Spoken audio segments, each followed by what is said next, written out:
From Melrose Arts, this is Art in Action, a series of live art demonstrations by prominent local artists. Working before an audience, the artists describe their process and answer questions about their technique. They show you their approach to art in a very personal way. From the art of encaustic, reverse painting on glass, fiber art, and calligraphy, it's all here. Sponsored by Melrose Arts, a volunteer group dedicated to encouraging the visual arts in Melrose. These monthly art demos are open to the public and free of charge.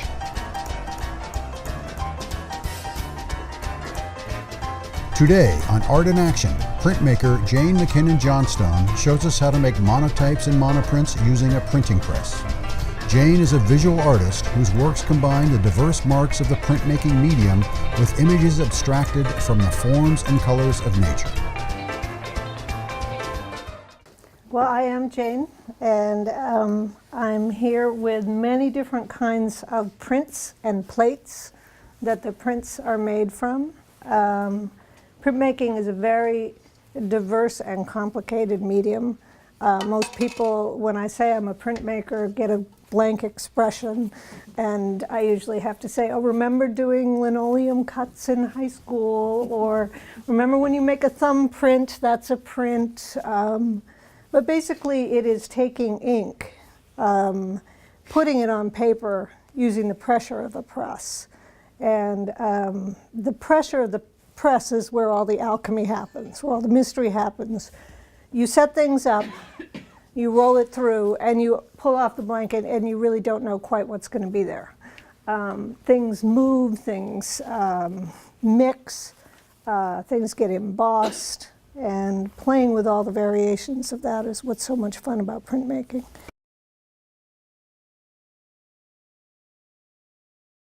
What I have here is a series I did last year, and this is a basic monotype. A monotype is a single print. In other words, I'm not doing an edition. I'm not doing 25 exactly the same things. Each thing is unique.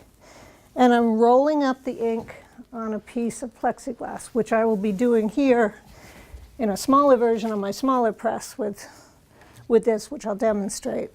But this is a series where I started off and I rolled up this one, and I had some ink left on the plate. So then I go back in and I add a little bit more ink and I darken up some areas, and then it became this. So it printed by taking some areas out and adding some ink in. I got a variation here. And then I wipe it off again and I get some variation in here. And then the final version, which is still on the press, still on the plate, is where I actually took some bubbly water and I sprayed it as I was intending to clean the plate. And this is what's so much fun. It's like you just experiment. So I was going to clean the plate, and I saw the bubbles. So I let the plate dry, and then I was able to print some of the bubbles onto this. So this is sort of the evolution of a straight monotype. So I'm going to just do a quick demonstration of the monotype. It's called roller painting is what I call it. And with all monoprints or monotypes or etchings, everything is done with a very thin layer of ink. And that ink is built up very, very slowly.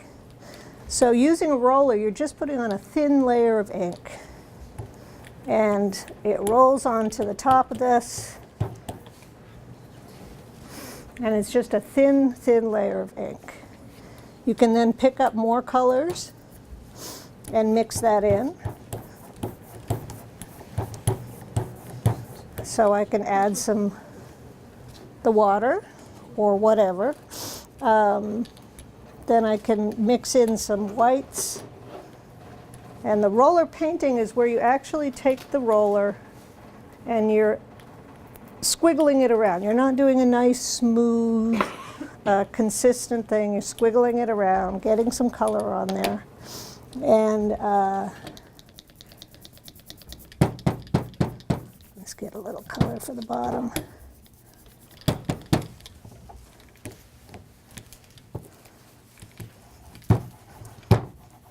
I guess it's Bermuda, or very pink sand. So there is just a straight, let's say I've done a roll-up of that. In order to transfer it to the paper, you clean off all the edges. You want to make sure there's nothing big and goopy on there that's going to, with the pressure of the, like when you eat a sub and you put too much mayonnaise on it and you bite and everything comes out the other end. That's what you have to think of when you're doing a press. Not too much mayonnaise, not too thick, or it's going to just scoot right off. So really working on keeping things thin. So the press is tightened down quite a bit.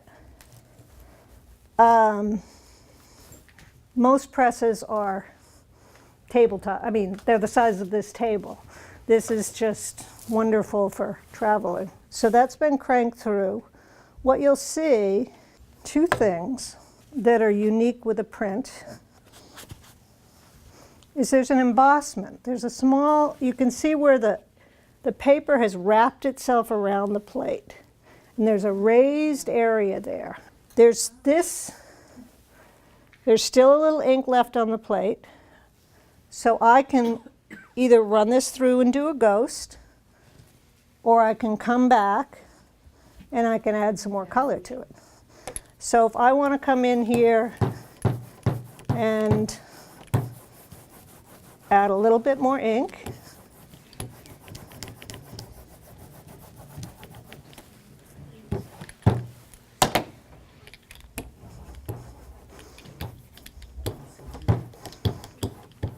we can start going abstract. And I can start showing you the playtime. Kindergarten. Which is where you go around and you start collecting little objects, right? So I can place some of these on here. That one is not inked up, so it will block things from printing. But I can take something and I can roll it up in some color.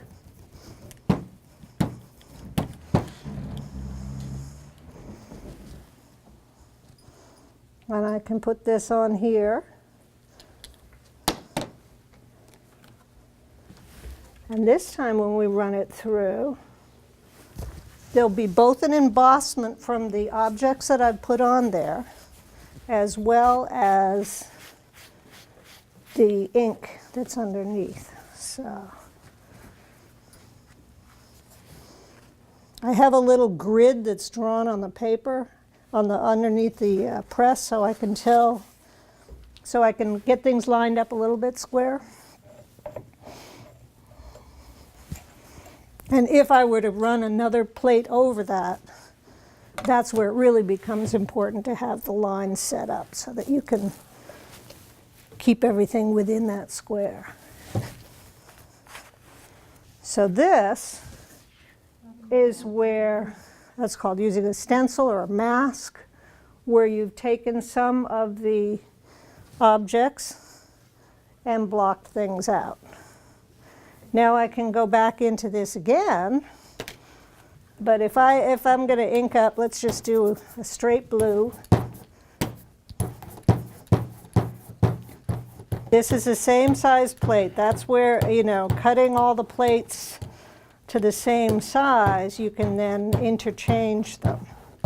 So if I take this one and I'm doing this that's blue, and I take a little bit of soapy water, and I'm just going to let that sit for a little bit because it's going to start dissolving in.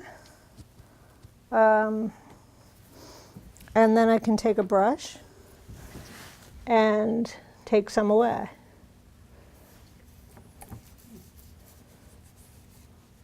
And anything I'm taking away is going to show what's underneath. It's going to show the color underneath.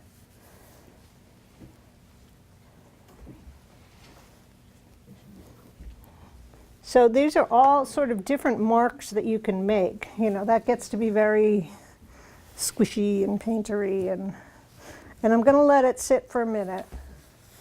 I have a little bird here,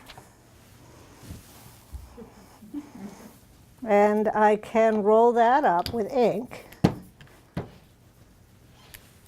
And I can put the bird on here.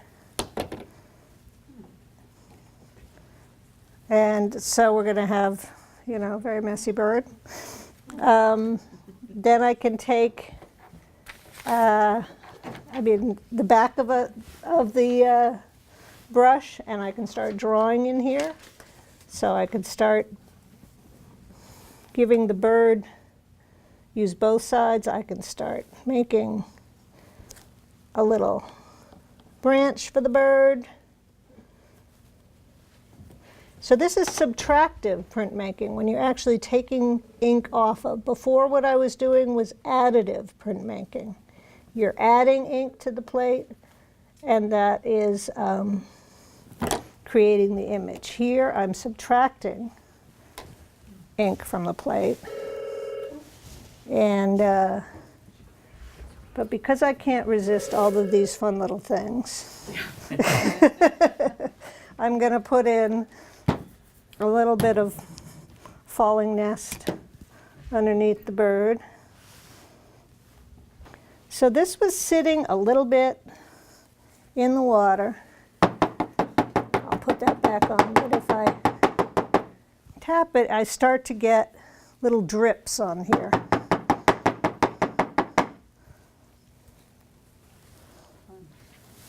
And things start to wash down. On a bigger plate, you can really move the ink around and get ridges and get color. But on this little plate, it's not really going to show you that much. But we'll run it through anyway. So we'll see what this one looks like. You can see, now this is what I mean by the mayonnaise, okay? But I like it. It's fun, and you can play with that on purpose. You can wipe it off if you wanted to, then? If you were going to wipe it off, what you'd have to do is, since the ink actually goes into the paper, you need to scrape away the paper. And that's, so what I would do if I didn't want this would be to tear the print from the margin and remount this on another piece of paper. What's that? Or put a mat over it? You can put a mat over it too, absolutely, absolutely. What I often do is say, I like that. Yeah. Or I say, ooh, I don't like that, okay? And then I say, what can I do to change it? Because I can keep going back in and doing layers over this, which I'm not going to go into tonight, but where you just keep throwing different layers where then all you're left with is a bird in the midst of a dark field, because that's the only thing you liked. So you just kept on darkening up all the other colors around it until you're focused on that. So these are just some examples of using, like I said, the monotype where there's nothing permanent on your plate.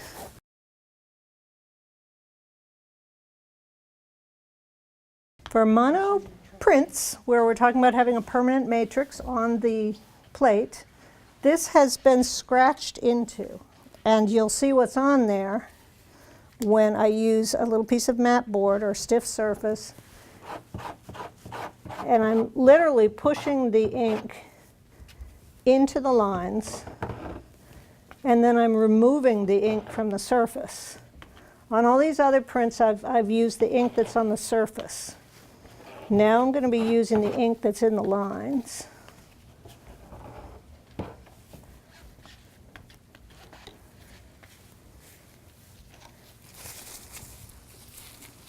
And this is stiffened cheesecloth, and it's used to wipe ink off of the surface and push it into the lines.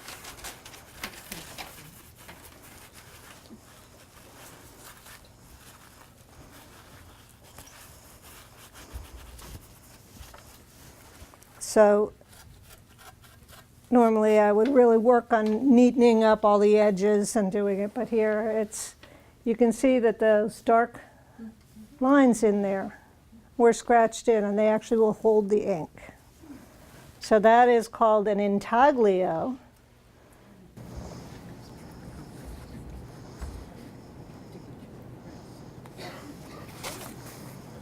So it's the same thing. Usually I go a little bit tighter when I'm going intaglio, because I really do want to push that felt right into the lines and pick up that ink. You go a little bit looser when you're using surface inks. The nice thing I like about using a hand crank is you can feel the pressure as it goes. The large press we have at the studio is motorized, and I don't quite feel it. Do you figure out how much pressure to put just from experimentation? For me, it's yeah. And what you can do, they have micrometers that you can use to measure the height. And so you can start recording that. And one thing about printmaking is everything's in reverse. So if I were to want to write my name on this, I'd have to write it backwards if I wanted it to print. So I don't usually put type in my, because I'm not really good at that. But it does, one of the nice things about the digital age is I can take a drawing that I've done, I can scan it into the computer, and I can flip it in Photoshop so it's in reverse. And then I can work from that. Instead of having to, when I first started doing printmaking, I had to think, well, if I want that branch to go this way in the final print, that means I need to draw it going this way on the plate. And that kind of thinking sometimes can get you a little squirrely. But here is a etching needle. So if I take this same smooth surface that we had, I can go in here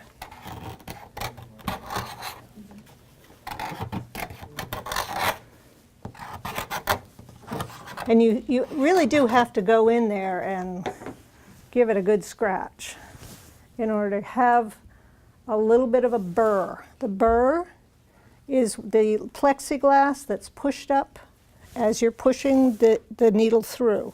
So you get a little bit of a fuzziness around the edge. That fuzziness actually holds a little bit of the ink in addition to the ink that goes into the plate, and it gives it a unique dry point look. What happens over time is that burr wears off, and then it looks more just like a straight etched plate. The etching doesn't have that fuzzy burr, but you can also print a lot more plates from it. So this again is another sort of just quick and dirty etching. So this one, I don't know if this is going to show the burr. What you get is a very dark line when there's a burr, as opposed to just a smooth line. So the first impression on a dry point is very dark. And that's why I like to have the dry point as a very unique thing.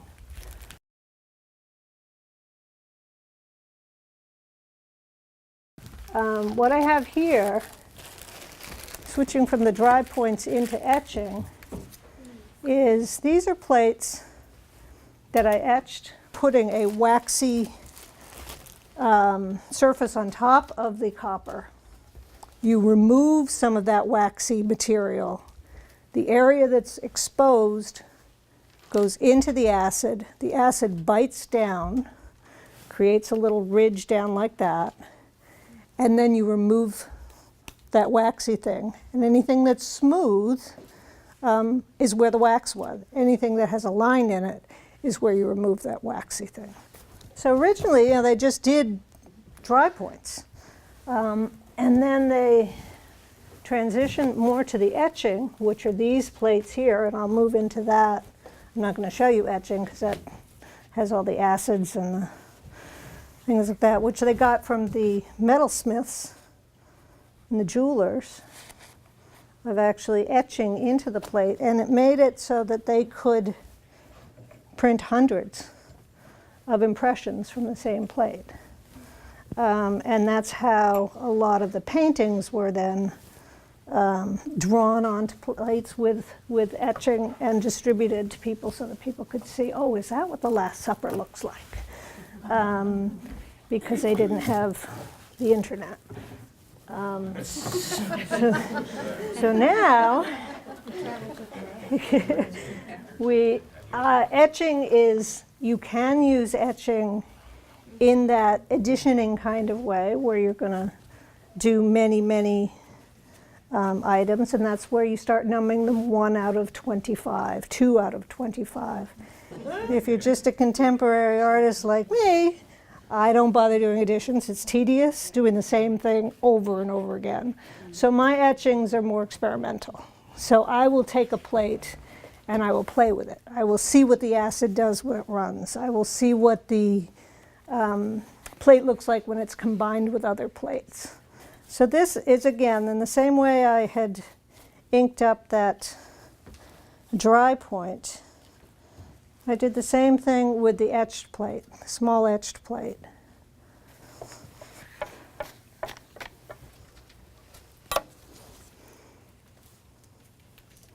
If I'm doing different colors, or if I'm printing like a bunch of 2x2 or 3x3 plates on top of each other, as I did with some of those, not only will I have a grid, but I can actually make a little template where it holds everything right in place, and you just slide that right into a little corner piece. So you put some tape on, and there's a corner piece, so you can slide it in to hold it there.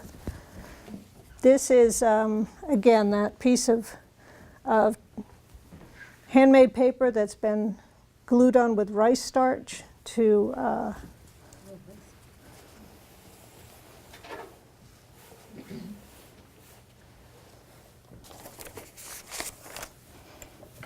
and with etchings, again, you want a lot of pressure because you're really going right into those little crevasses and pulling out the ink.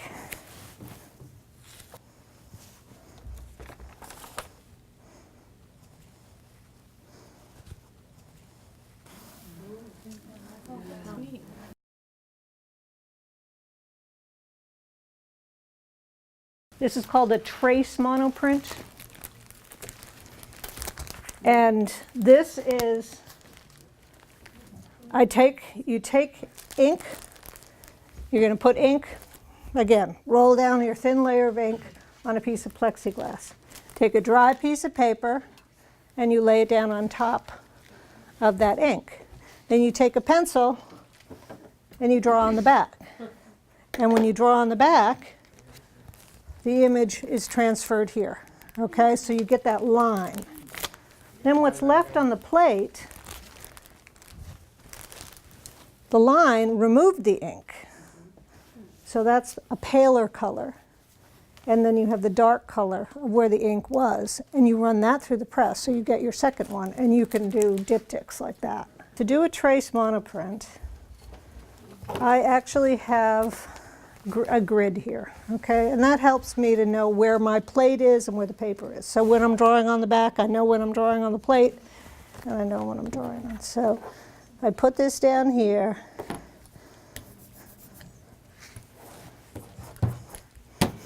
Now for this, normally if I were doing a trace print, I would really spend a lot of time making sure that the roll-up was completely smooth.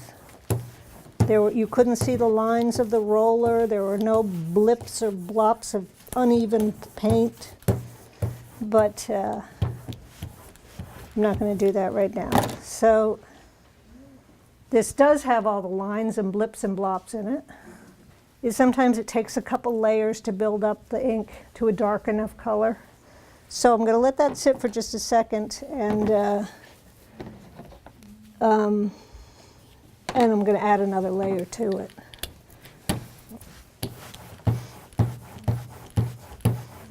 So I'm going to put the paper dry. I just lay it on the top of this. And I could draw with a pencil, but I tend to use all of the single knitting needles that I have, because I have a bunch of singles that are around. So I like the fineness of this. So I'm just, again, putting the pressure on the back I should do it with pencil so you can see what I've done on the back. Okay. Some of these lines will be with pencil.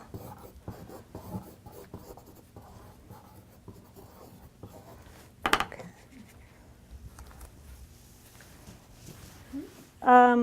You can see where I was leaning on it. But you can see these are the lines that pick it up. These marks on the back were what transferred through. You can actually choose to rub and pick things up like that if you want to make, you know, different variations in tone. I can then use this as the beginning of a series where I start printing on top of it with other things. So this could be like the beginning of a series, and I can keep adding ink on top of that. The plate that's left behind, the ink that's left behind, looks like that. You can see the light coming through it. Where the light's coming through, it's going to be the light of the paper. So using white paper, it would be, I could use a darker colored paper, whatever I wanted to really pick up that. So that I'm going to then run through the press.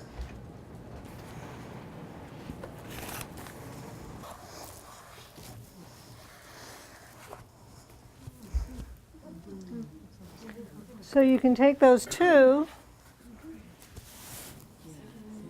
and you can see this again shows you the right, left, the reversed thing, how this is going in one direction and this is going in the other. So you are dealing, you know, you can really play off of that. And you can use this, like I said, as the beginning of another series, or if it's just works on its own, you can keep it on its own. You can run a lot of things through a press, if it's your own press. I did a series also where I used pieces of rust that I had found on the side of the road. And, you know, you could ink those. There was, you know, both surfaces on the top and then the part that was rusted away. And I've also used sand, so the different sizes of sand, and gotten textures that way. You do it without a press. You mentioned like maybe a marble roll or something. Do you still put maybe some felt or something in between, or you just do it right onto the paper? I would put something on the back of the paper, like either, you know, thin piece of newsprint or something, just so that you're not tearing the back of the paper with anything, but just a thin something on the back of it, and then you can just rub with you can rub with the palm of your hand, you can rub with the back of a spoon, you can rub with the bottom of a jar, then you can take the jar and you can go up on its edge and do a line. So, you know, basically, if you have any kind of paint at home and you have a piece of plexiglass and you have some paper, you can try it with oils, you can try it with acrylics, you can try it with watercolor, and just see what happens. Like I said, it is a playful, fun medium. Thank you very much. Jane McKinnon Johnstone has shown us how to create different types of prints using various techniques, including brayers, stencils, brushes, and dry point. Be sure to check Jane's website, janemckinnonjohnstone.com, for further examples of her fine work and to learn of upcoming shows and classes. Visit melrosearts.com for information about Melrose Arts, upcoming events, and future Art in Action demonstrations. Melrose Arts, dedicated to encouraging the visual arts in Melrose.